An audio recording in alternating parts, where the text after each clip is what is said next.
بسم اللہ الرحمن الرحیم۔ السلام علیکم۔ حضرت آدم علیہ السلام سے پہلے دنیا میں کیا تھا؟ یہ وہ سوال ہے جو ہم سب کے ذہن میں آتا ہے کہ انسانوں کے بسنے سے پہلے اس دنیا میں کیا تھا۔ ایک صحابی نے حضور پاک صلی اللہ علیہ وآلہ وسلم سے سوال کیا، اے اللہ کے رسول، زمین اور آسمان کو پیدا کرنے سے پہلے ہمارا پروردگار کہاں تھا؟ آپ صلی اللہ علیہ وآلہ وسلم نے فرمایا، تب اللہ کے سوا اس دنیا میں اور کچھ نہ تھا۔ پھر اللہ پاک نے پانی پر اپنا عرش بنایا، گویا یہی سے دنیا کی ابتدا تھی۔ پھر اللہ پاک نے قلم کو پیدا فرمایا اور قلم کو حکم دیا کہ لکھ۔ پھر قلم نے اللہ کے حکم اور علم سے قیامت تک ہونے والا سب کچھ لوح محفوظ پر لکھ دیا۔ اس کے بعد اللہ پاک نے زمین اور آسمان کو 6 دن میں پیدا فرمایا۔ اس کی جو ترتیب ہمیں روایات سے پتہ چلتی ہے وہ کچھ یوں ہے۔ اللہ تعالیٰ نے ہفتے کے دن مٹی کو پیدا کیا، یعنی زمین کو بنایا۔ جب اللہ پاک نے زمین بنائی تو زمین کانپنے لگی، اور اتوار کے دن اللہ پاک نے زمین پر پہاڑ بنائے۔ پہاڑ ایسے بن گئے جیسے زمین میں کیل ٹھوک دیے گئے۔ پیر کے دن اس میں درخت اگائے، اور منگل کے دن تمام تکالیف، بیماریاں، جراثیم اور مصیبتیں بنائی۔ بدھ کے دن نور کو پیدا فرمایا، اور جمعرات کو چوپائے بنائے اور ان کو دنیا میں پھیلا دیا۔ اور پھر جمعے کے دن آخری گھڑیوں میں یعنی عصر کے وقت حضرت آدم علیہ السلام کو پیدا فرمایا، یعنی اللہ پاک نے انسان کی پیدائش سے پہلے ہی اس کی ضرورت کی تمام اشیاء پیدا فرما دی تھی، یعنی مخلوق کی ابتدا میں آخری نمبر پر انسان کو پیدا کیا گیا۔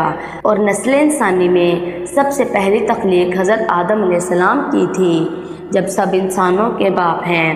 حضرت آدم علیہ السلام سے پہلے فرشتے اور جنوں کی تخلیق بھی ہو چکی تھی۔ فرشتے اللہ پاک کی وہ مخلوق ہیں جن کا ٹھکانہ آسمان پر ہے، اور وہ زمین والوں کے لیے استغفار کہتے ہیں۔ فرشتوں کو نور سے پیدا کیا گیا اور جنوں کو آگ سے پیدا کیا گیا، اور انسانوں کی تخلیق مٹی سے ہوئی۔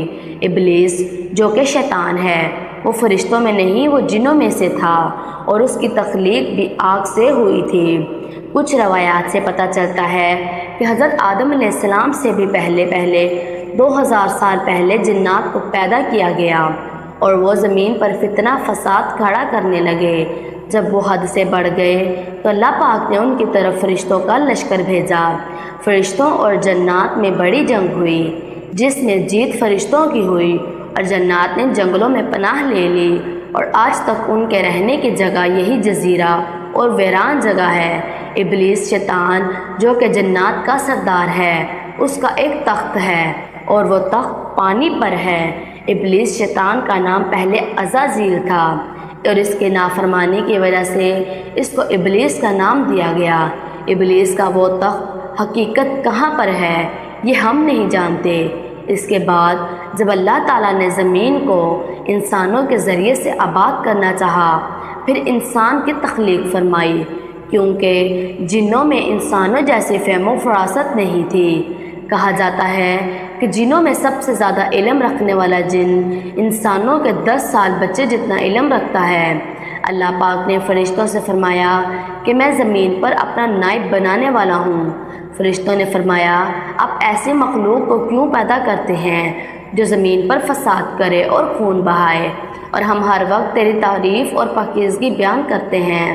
جس پہ اللہ پاک نے فرمایا کہ جو کچھ میں جانتا ہوں وہ تم نہیں جانتے۔ فرشتوں کے یہ سوال کرنے کے 2 مقاصد تھے۔ پہلا یہ کہ کیا یہ بھی جنوں کی طرح زمین پر فساد کریں گے، اور دوسرا یہ کہ ہماری طرف سے آپ کی عبادت میں کوئی کوتاہی ہوئی ہے۔ بہرحال جب اللہ پاک نے حضرت آدم علیہ السلام کو پیدا کرنا چاہا تو حکم دیا کہ زمین سے مٹی لائی جائے۔ پھر اللہ پاک کے حکم سے مٹی لائی گئی۔ وہ مٹی اللہ پاک نے پوری زمین سے اٹھوائی تھی۔ یہی وجہ ہے حضرت آدم علیہ السلام کی اولاد زمین کے رنگ کے حساب سے ہی ظاہر ہوئی، بعض سرخ، بعض سفید، بعض سیاہ، اور بعض اس کے درمیان۔ اس مٹی کو پانی سے تر کر دیا گیا تو یہ 3 بن گئی۔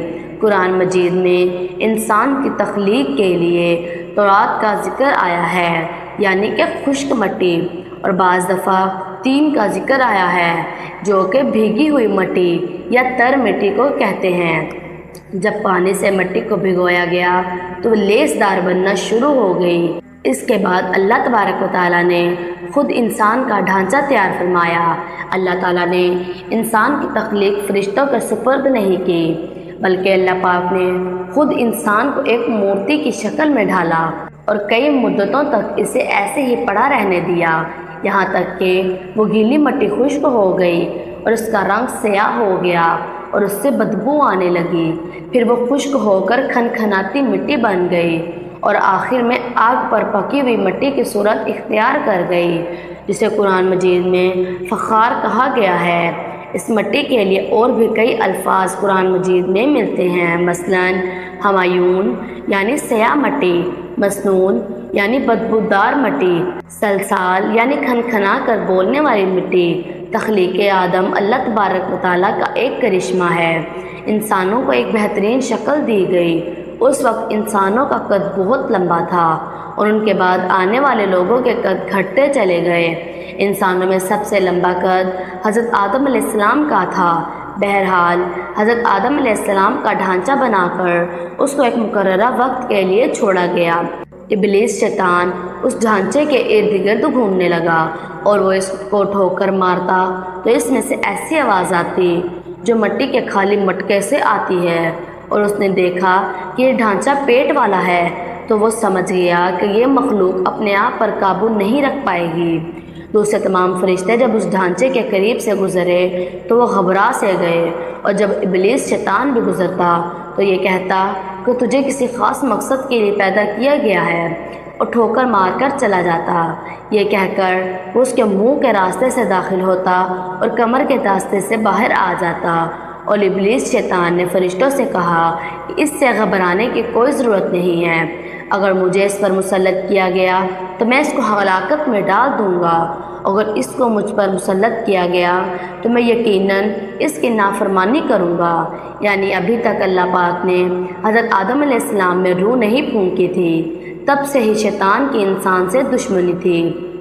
پھر اللہ پاک نے حضرت آدم علیہ السلام میں اپنی روح پھونک دی۔ جیسے ہی روح اس مجسمے میں سر کی طرف سے داخل کی گئی تو حضرت آدم علیہ السلام کو سب سے پہلے چھینک آئی۔ اس پر فرشتوں نے آدم علیہ السلام سے کہا کہ الحمدللہ کہیے، تو حضرت آدم علیہ السلام نے الحمدللہ کہہ دیا۔ اللہ پاک نے حضرت آدم علیہ السلام کی اس تعریف پر یہ فرمایا کہ تجھ پر میرا رحم ہو۔ جب روح ان کی آنکھوں کی طرف آئی تو ان کی آنکھوں نے جنت کے پھلوں کو دیکھا اور غور و فکر کرنے لگے۔ جب روح پیٹ تک پہنچی تو کھانے کی طلب محسوس ہونے لگی، یعنی روح ابھی تک ٹانکوں تک نہیں پہنچی تھی اور بھوک پہلے لگ گئی تھی۔ جب اللہ پاک نے حضرت آدم علیہ السلام میں روح پھونک دی تو اللہ پاک نے ان کی پشت پر ہاتھ پھیرا، جن سے قیامت تک آنے والے تمام انسان باہر آ گئے۔ آدم علیہ السلام کی تمام اولاد ان کے سامنے ظاہر ہو گئی۔ یہ بات قرآن اور حدیث سے بھی واضح ہے۔ پھر اللہ پاک نے اولاد آدم سے انہی کے بارے میں اقرار لیا، کیا میں تمہارا رب نہیں ہوں؟ تو تمام انسانوں نے اقرار کیا کہ تو ہی ہمارا رب ہے۔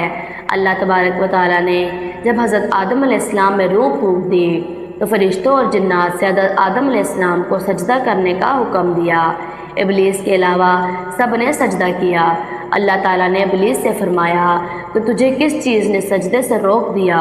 تو جواب میں ابلیس نے کہا کہ تو نے مجھے آگ سے پیدا کیا ہے اور اس کو مٹی سے، گویا میں اس سے بہتر ہوں۔ تو اللہ پاک نے فرمایا کہ تجھے کوئی حق نہیں کہ تو جنت میں رہ کر تکبر کرے، جنت سے نکل جا۔ تب شیطان نے اللہ تبارک و تعالیٰ سے کہا کہ مجھے قیامت تک مہلت دی جائے، یعنی مجھے اتنی لمبی زندگی دی جائے کہ قیامت کے دن تک مجھے موت نہ آئے، جب تک کہ لوگ مر کے زندہ نہ ہو جائیں۔ اللہ تعالیٰ نے فرمایا کہ تجھے ایک وقت مقررہ تک مہلت دی گئی۔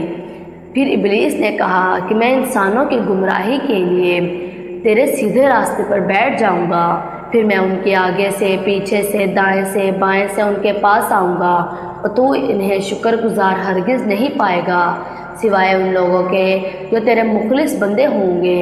اللہ پاک نے شیطان کو جنت سے نکال دیا اور فرمایا کہ ان انسانوں میں سے جو تیرا حکم مانے میں ایسے انسانوں سے جہنم کو بھر دوں گا اور میرے بندوں پر تیرا کوئی غلبہ نہیں ہوگا۔ اس لیے اس سے واضح ہوا کہ سب سے پہلے گناہ تکبر ہوا۔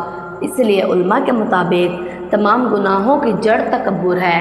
اللہ تبارک و تعالیٰ نے حضرت آدم علیہ السلام کو جاہل نہیں بلکہ علم والا پیدا کیا تھا۔ جب اللہ تعالیٰ نے ان میں روح پھونک دی تو وہ اپنے قدموں پر کھڑے ہو گئے۔ پھر اللہ پاک نے حضرت آدم علیہ السلام کو حکم دیا کہ جاؤ اور فرشتوں کو السلام علیکم کہو۔ آدم کے سلام کے جواب میں فرشتوں نے وعلیکم السلام ورحمۃ اللہ وبرکاتہ کہا۔ اللہ پاک نے فرمایا یہ تیرا اور تیری اولاد کا آپس میں ایک دوسرے کو تحفہ اور ہدیہ ہے۔ اللہ پاک نے حضرت آدم علیہ السلام کو ابتدا میں ہی تمام نام سکھا دیے۔ وہ اللہ تعالیٰ کے حکم سے آسمان اور زمین میں تمام چیزوں کے نام اور ان کا استعمال جانتے تھے۔ اللہ پاک نے جب ان چیزوں کے نام فرشتوں سے پوچھے تو فرشتے ان چیزوں کے نام نہیں جانتے تھے۔ پھر آدم علیہ السلام نے فرشتوں کو وہ تمام نام سکھائے۔ پھر اللہ پاک نے فرشتوں سے فرمایا کیا میں نے تمہیں نہیں کہا تھا کہ جو کچھ میں جانتا ہوں وہ تم نہیں جانتے تھے؟ پھر کہ ایک دن حضرت آدم علیہ السلام سوئے ہوئے تھے اور آپ کی بائیں پسلی سے اماں حوا کو پیدا فرمایا اور اماں حوا کو آپ کا ہم سفر بنایا۔ جب حضرت آدم علیہ السلام بیدار ہوئے تو آپ نے اماں حوا کو اپنے پاس بیٹھے دیکھا۔ آپ نے پوچھا تم کون ہو؟ اماں حوا نے جواب میں کہا کہ میں عورت ہوں۔ اماں حوا قیامت تک آنے والی ان تمام خواتینوں سے خوبصورت تھی۔ حضرت آدم علیہ السلام اور اماں حوا جنت میں رہتے تھے اور ان کو نور کا لباس پہنایا گیا۔ اللہ پاک نے حضرت آدم علیہ السلام اور اماں حوا کو ایک درخت کے پاس جانے سے منع فرمایا تھا اور ابلیس شیطان نے اماں حوا اور حضرت آدم علیہ السلام کو اسی درخت کا پھل کھانے پر مجبور کیا اور ان کو جھوٹی قسمیں بھی دی۔ حضرت آدم علیہ السلام اور اماں حوا شیطان کے بہکاوے میں آ کر وہ کھا گئے اور اس طرح حضرت آدم علیہ السلام اور اماں حوا نے اللہ تبارک و تعالیٰ کی نافرمانی کی۔ اللہ تبارک و تعالیٰ نے نور کا وہ لباس ان سے لے لیا اور وہ دونوں اس درخت کے پتوں سے اپنے آپ کو ڈھانپنے لگے۔ لیکن اس گناہ کے بعد حضرت آدم علیہ السلام اور اماں حوا کو اللہ تبارک و تعالیٰ سے معافی مانگنے لگے اور معافی کے طلبگار تھے۔ اس سے یہ ظاہر ہوا کہ خطا انسان کی فطرت میں ہے کیونکہ وہ فرشتوں کی طرح معصوم نہیں ہیں۔ پھر اللہ پاک نے انہیں جنت سے نکل جانے کا حکم دیا اور فرمایا تم تمام زمین پر رہو۔ اس کے بعد وہ دونوں زمین پر اترے، ان کے ساتھ ابلیس شیطان بھی زمین پر اتر گیا۔ حضرت آدم علیہ السلام اور اماں حوا نے اللہ پاک سے معافی کے کلمات سیکھے۔ ایک روایات کے مطابق حضرت آدم علیہ السلام کو ہند میں جبکہ اماں حوا کو جدہ میں اتارا گیا۔ اللہ پاک نے ان کو ایک دوسرے سے بچھڑے رہنے دیا اور وہ اللہ پاک سے معافی مانگتے رہے اور ایک دوسرے کو ڈھونڈتے رہے۔ آخرکار ان کی معافی اللہ تبارک و تعالیٰ کی بارگاہ میں قبول ہوئی۔ جب توبہ قبول ہوئی تو ایک دوسرے کو ڈھونڈتے ڈھونڈتے مل گئے۔ آخرکار میدان عرفات میں ان کی ملاقات ہوئی۔ جب آپ دونوں ملے تو اس کے بعد حضرت آدم علیہ السلام اور اماں حوا سے آپ کی اولادیں پیدا ہوئی اور پھر وہیں سے نسل انسانی کی ابتدا ہوئی۔ مزید ایسی معلوماتی ویڈیوز دیکھنے کے لیے ہمارے چینل کو سبسکرائب کر لیں کیونکہ ہمارے چینل پر اس طرح کی معلوماتی ویڈیوز اپلوڈ کی جاتی ہیں۔ ویڈیو کو آگے بھی شیئر کر دیں اور آگے بھی لوگوں کو معلومات دیں۔ اگر ویڈیو اچھی لگے تو اپنی رائے کا اظہار نیچے کمنٹ باکس میں ضرور کریں۔ اللہ تبارک و تعالیٰ آپ کے علم میں اضافہ کرے۔ آمین۔